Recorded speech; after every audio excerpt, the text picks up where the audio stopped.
පිටිමකුණගේ හානිය ගොඩක් පාලනය කරගන්න පුළුවන්. ආයුබෝවන් අස්සන YouTube channel එකට ඔයාලා හැමෝම අදත් ආදරෙන් පිළිගන්නවා. ඉතින් මම අද ඔයාලට කියන්න බලාපොරොත්තු වෙන්නේ කටුවනෝද ගහක කප්පාදුව කොහොමද හරියටම කරගන්නේ කියලා. ඇත්තටම මම අද කියන්නේ කටුවනෝද පැලයක් මුලින්ම කොහොමද කප්පාදුව ආරම්භ කරන්නේ, ඒ වගේම පොඩි පැලයක් කොහොමද කප්පාදු කරන්නේ කියලා. මොකද පළ දරන ගහක කප්පාදුව සම්බන්ධයෙන් මම වෙනත් දවසක වීඩියෝ එකක් ගේන්නම්. මොකද මගේ දැනට තියෙන ගස්වල පළදාව තියෙන නිසා ඒ වීඩියෝ එක මම පස්සේදී ගේන්නම්. ඇත්තටම දැන් ඔයා වාණිජ මට්ටමින් කටුවනෝද වගාවක් කරගෙන යනවා නම් ඔයා මේ කප්පාදුව කරන්න කලින් ඒ කටුවනෝද කොළ මිලදී ගන්න ආයතනයක් සම්බන්ධ කරගන්න පුළුවන් නම් ගොඩක් හොඳයි. ඒ කියන්නේ ඔය කටුවනෝද කොළ වේලලා පවුඩර් හදන ඒ වගේ නිෂ්පාදන කරන අය ඉන්නවා. ඒ වගේ කෙනෙක් සම්බන්ධ කරගත්තොත් ඔයාට කප්පාදුවේදී ඉවත් කරන කොළ ටික අලවි කරලා ඔයාගේ වගාව නඩත්තු කරගන්න යන වියදම ටිකක් අඩු කරගන්න එක පුළුවන් වෙනවා. ඉතින් කටුවනෝද ගහක් කප්පාදු කරද්දී පැලේ හිටවලා අඩි 2.5මාරක්වත් වර්ධනය වුණාට පස්සේ තමයි කප්පාදුව කරන්න පටන් ගන්න ඕනේ. එතකොට ඔයා පැලේ මුල ඉඳලා අඩි 1මාරක් උසින් පළවෙනි කැපුම යොදන්න ඕනේ. ඊට පස්සේ මෙන්න මේ විදිහට පළවෙනි කැපුම යොදන්න ඕනේ. ඊට පස්සේ ඔයාට මේකෙන් එන අතු ලස්සනට හදාගන්න පුළුවන්. ඒක අතු ප්‍රමාණයක් විදිහට මම කියන්නේ නැහැ. මොකද සමහර විට අතු 3ට වඩා, ඒ කියන්නේ 4ක් 5ක් වුණත් ආලෝකය ලැබෙන විදිහට අපිට හදාගන්න පුළුවන්. දැන් ඔයා බලන්න මෙන්න මේ ගහේ අඩි 2ක් විතර උසින් අතු බෙදිලා තියෙන්නේ. මම ඒ නිසා මේක කප්පාදු කරේ නැහැ. අනිත් එක තමයි මේ කටුවනෝද ගස්වල විශේෂත්වය. මෙන්න මේ විදිහට දෙපැත්තට තමයි අතු බෙදෙන්නේ. ඒ කියන්නේ එකක් යටින් එකක්. එතකොට මේවා ගන්නට තිබුණොත් ආලෝකය හරියට ලැබෙන්නේ නැහැ. ඒක නිසා වැඩි අතු අපි කපලා අයින් කරන්න ඕනේ. දැන් මෙතන මේ චූටි අත්තක් තියෙන එක නම් මම කපලා අයින් කරනවා. ඊළඟට මේකේ දැන් මෙන්න මෙතනින් අත්තක් බෙදලා තියෙනවා. මේක හදා ගන්න පුළුවන්. ඒ නිසා මම මෙතනින් කට් එකක් දා ගන්නවා. ඇත්තට මේ කප්පාදු කරද්දී අත්තක් බෙදෙන තැනකින් කප්පාදු කරගන්නවා නම් වඩා හොඳයි. මොකද එතකොට එතනින් අලුත් විකිලි එනවා. එතකොට මම මෙන්න මෙතනින් කට් එකක් දා ගන්නවා. ඊළඟට මෙතනින් එන අතු අපිට හදා ගන්න පුළුවන්. මේ කටුවනෝද ගස් කප්පාදුවේදී අපි බලාපොරොත්තු වෙන්නේ ගහේ කඳට හොඳට ආලෝකය ලබා දෙන්න, ඒ වගේම අතු අතරට හොඳට ආලෝකය ලබා දෙන්න. මොකද මේ අතු වල තමයි ගෙඩි හැදෙන්නේ. ඉතින් ඒ නිසා ඒවට හොඳට ආලෝකය ලැබෙන විදිහට කප්පාදු කළා අපිට පුළුවන් මෙන්න මේ විදිහට බරක් එල්ල ගන්න. පොල් එල්ලක් එල්ල ගත්තා නම් එතකොට මේ අතු පහත් වෙලා තියෙනවා. මේ විදිහට තව අතු වර්ධනය වෙනකොට අපිට ওই විදිහට දැන් මේක නම් ලොකු ප්‍රශ්නයක් නැහැ. නමුත් මේකේ ගොඩාක් අතු වර්ධනය වෙනකොට අපි පොල් එලි හරි මොනවා හරි එල්ලලා පහත් කරලා ලස්සනට හදා ගන්න ඕනේ. දැන් මෙන්න මේ ගහේ බලන්න මේකේ මට ඇත්තටම මුලදී කප්පාදුවක් කරන්න බැරි වුණා.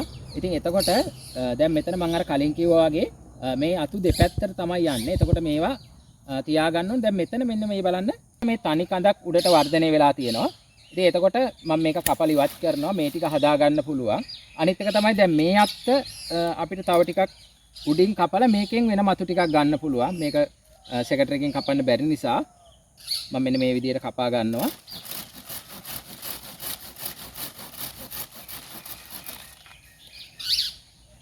දැන් මේකෙන් එන අතු වලින් දැන් මේකේ දෙපැත්තට අතු වෙනවා. ඒවා හිමීට අපිට උඩට අරගෙන හදා ගන්න පුළුවන්.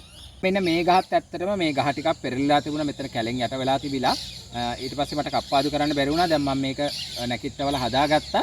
ඊට පස්සේ මෙන්න මෙතනින් මම කට් එකක් දා ගන්නවා. ඊළඟට දැන් මෙන්න මේකේ අතු ගොඩක් ගන්නට තියෙන නිසා මම මේ යට අතු ටික සම්පූර්ණයෙන්ම කපලා ඉවත් කරනවා. මෙතනින් දැන් අපිට වටේට එන අතු ලස්සනට හදා ගන්න පුළුවන්. දැන් මෙන්න මේ ගහේ බලන්න මම පළවෙනි කැපුම දාලා තියෙන්නේ අඩි 1මාරක් විතර උඩින්. ඊට පස්සේ අතු දෙකක් වර්ධනය වෙලා තියෙනවා. දැන් මේකේ බලන්න අතු ගොඩාක් අර දෙපැත්තට බෙදලා තමයි හැදිලා තියෙන්නේ. එතකොට මම මෙන්න මේ පොඩි අතු ටික කපලා ඉවත් කර ගන්නවා. දැන් මේවා අපිට හදා ගන්න පුළුවන්. අනිත් එක තමයි ගහ අභ්‍යන්තරයට වර්ධනය වෙන අතු කපලා ඉවත් කරන්න ඕනේ. මේකෙත් දැන් මේ පොඩි පොඩි අතු තියෙනවා. ආලෝකය ලැබෙන විදිහට අපි ඒවා කපලා අයින් කර ගන්න ඕනේ. මේ පොඩි අතු අපි කපලා ඉවත් කරනවා. මොකද එතකොට මේ අතු අතරට ආලෝකය ලැබෙනවා. දැන් මේක බලන්න මෙන්න මෙතන අතු දෙකක් බෙදිලා තියෙනවා. ඉතින් මේකෙත් මේ විදිහට අපිට අතු බෙදලා හදා ගන්න පුළුවන්. ඒ නිසා මම මෙන්න මේ හරියෙන් කට් එකක් දානවා. ඊට පස්සේ මෙතනින් ආපහු අපිට හදා ගන්න පුළුවන්. දැන් මේ අපි ගස් කප්පාදු කරන එකේ තවත් වැදගත්කමක් තමයි ඔබ දැකලා ඇති මේ කටුවනෝද ගස් වලට ගොඩාක් පිටිමකුණගේ හානිය සිද්ධ වෙනවා.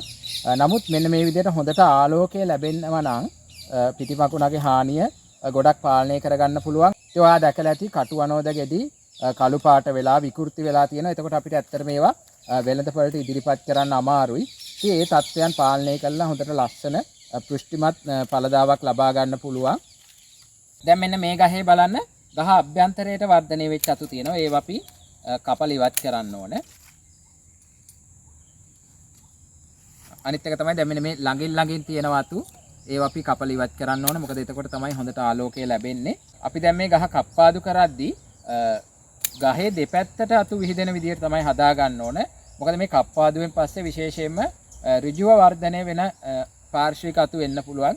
ඒවා අපි කපල ඉවත් කරන්න ඕනේ. දැන් මේ ගහට හොඳට ආලෝකය ලැබෙන නිසා මම මේකේ ඇත්තටම පොල්ලෙලි එල්ලන්නේ වගේ පහතට නමා ගන්න අවශ්‍යතාවයක් දැනට නැහැ. මේක තව ටිකක් වර්ධනය වෙනකොට අනිවාර්යෙන් මේක අතු පහත් කරලා හදා ගන්න වෙනවා.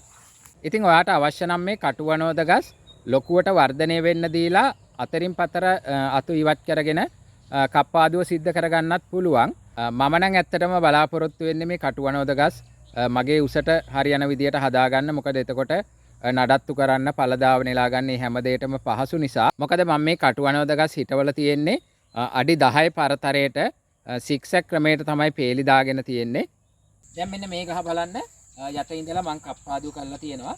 එතකොට මේක අපිට මෙන්න මෙතනින් කට් එකක් දාලා නැවතත් හදා ගන්න පුළුවන්. මෙන්න මෙතනින් කට් එකක් දාලා තවත් අතු ටිකක් එන විදියට අපිට හදා ගන්න පුළුවන්. ඉතින් මේ වීඩියෝ එකෙන් අදට සමුගන්නවා. තවත් වීඩියෝ එකකින් වෙනත් දවසක හමු වෙමු. බොහොම ස්තුතියි.